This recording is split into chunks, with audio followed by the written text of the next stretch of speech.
إخواني وحا رفضا إن لقد داروا من النظر إلهي سبحانه وتعالى قرآن كسر كلية في سورة آل عمران واعتصموا بحبل الله جميعا ولا تفرقوا.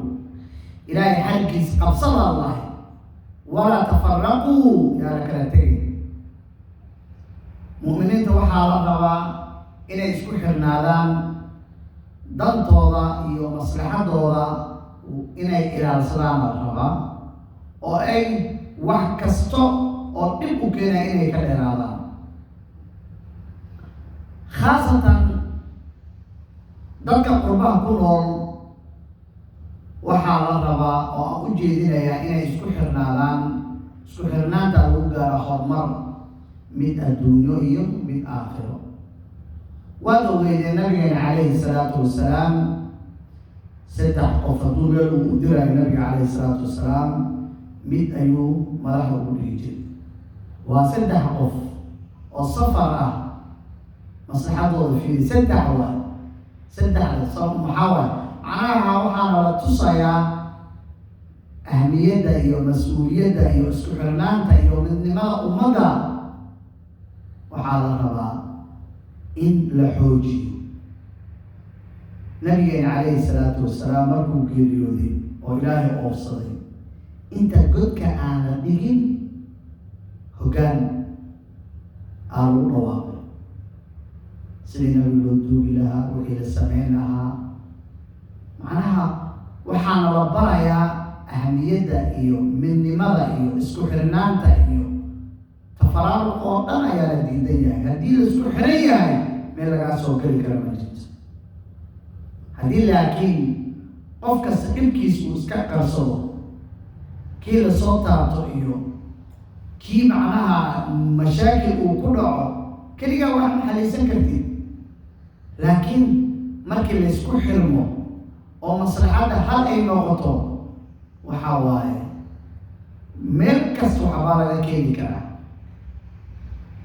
haddii laakiin oo adiga aad dhahdid aniga gurigeyga iyo caruurtay intaasa mas-uul aan ka ahay waa iska socdaana, laakiin goormaa wax ogaanay markuu dhib kugu dhaco ama geeri ay dhacdo ama dhib uu dhaco markaasa waxaa indhaha soo taagay waxaa leedahay intee loo cararaya.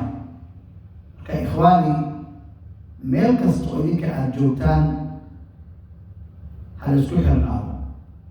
mu'miniintu waa walaalo. ilaahay wuxuu leeyahay inama almu'minuuna ikhwa. mu'miniintu waa walaalo waayo.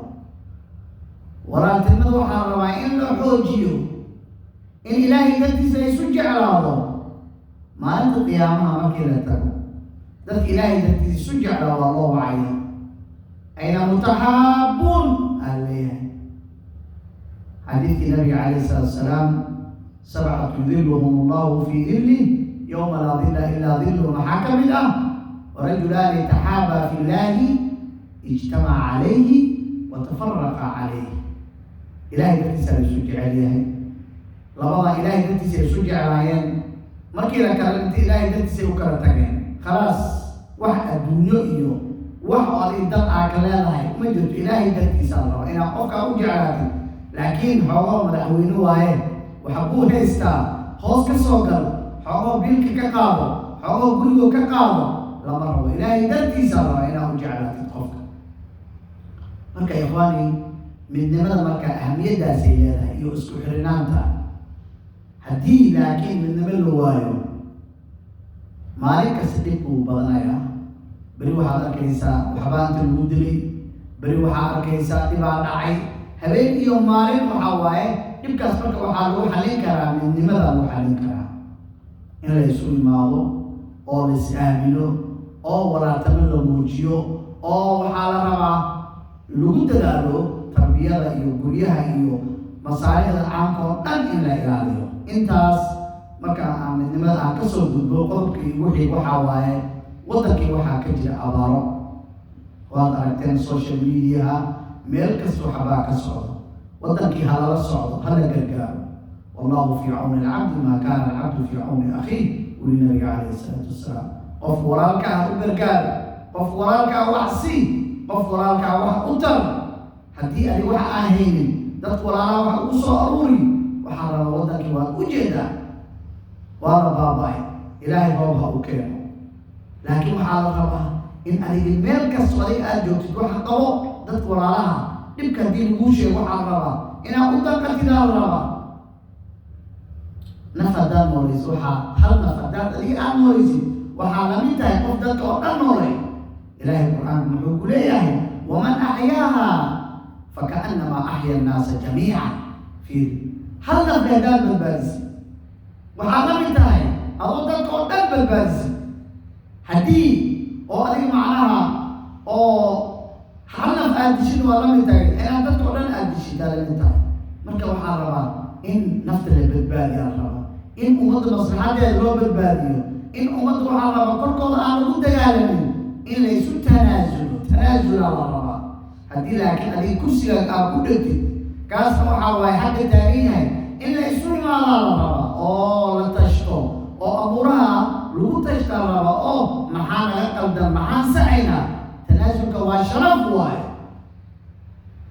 xasan bin cali markii reer umay oo dagaalkii oo xuseen markii la dili waxaa la reer bani umay garabkaagaan taaganahay haye aan dagaalano oo waxbaan ku siinaynaa horkac marka la lahay xasan uu tanaasul muxuu yidhi ani madaxayga hal qof looma dilaawi oo beri ilaahay hortiis liima soo istaajinayo ogow haddii adiga oo madaxaaga intii lagu dagaalamo hal qof dhinto oo madaxaaga u dhinto su-aashaas beri maalinta qiyaamaha adaa lagu weydiinaya ilaahay subxaanahu wa tacaala jawaabteeda adaa lagaa rabaa mas-uuliyadda adaa qaade maalin waxay jirto maxkamad ilaahay hortiisa la taagan yahay oo ilaahay uu leeyahay liman ilmulku lyawm lilahi alwaaxid alqahhaar keliga imaanay keli maalinta qiyaamaha wa kulluhum aatiihi yowma alqiyaamati fardan ilaahay hadduu kuu calfo kursigaas waa ku fadhiisane haddii ilaahay kuu diiday waa lagu diiday laakiin masaalixda ummadda ha la ilaaliyo ummaddan korkooda lagu dagaalamayo ummaddan dadkii qurbaha joogay habeenkii maalin waxay fiirinayaan idaacadda maxaa la soo sheegay waddankii maxaa laga sheegay waa la wada baqayaa gorbaa la qaxayaa marka waxaa la rabaa ikhwaani adduunkan fitna lama rabo walfitnatu ashaddu min alqatli hal isu imaado amuuraha laga hadlo hal iscafiyo hal walaalama lagu dadaalo waxaa la rabaa kheerka hal isu kaalmeyo laakiin haddii aan isu sabrin oo haddii oo dulqaad aan jirin oo qofkas aniga maslaxadayda haddaan ka waayo waxaa waaye waxaad wax kastaan samaynaa taas lama rabo ikhwaani hal iskugu imaado wax kastana ummadda maslaxadeeda ha lagu dadaalo waddankii gaajaa ka jir waddankii tacliim ma laha waddankii wax kastaa ka socdo waxaas oo dhan ummaddaas goorma la jihayn karaa waa markii oo madaxda ay hagaagto madaxda waxaa la rabaa inay hagaagto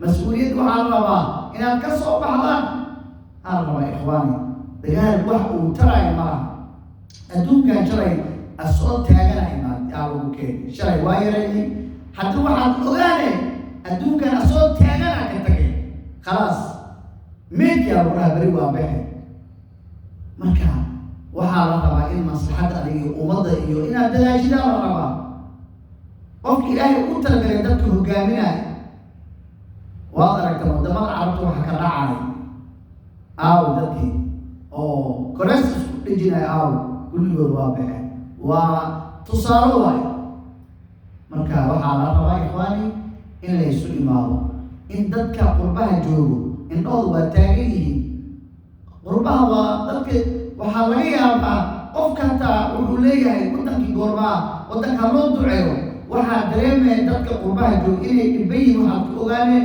markii meel isugu imaado waddanka loo duceeyo aan leeyahay laakiin kuma dhahan in dhibkaana ay haysid laakiin markii waddankiis uu waddan furfuran yahay oo waddankii oo macnaha nabad fiican jirto qofkas uu baxaya marka waddanka loo duceeyo dadka madaxda waddankana masaaxid ha lagu dadaalo hal tanaasul waan hal iscafiyo intaasaan kusoo gabagabaynayaa كلمة جزاكم الله خيرا والسلام عليكم ورحمة الله وبركاته.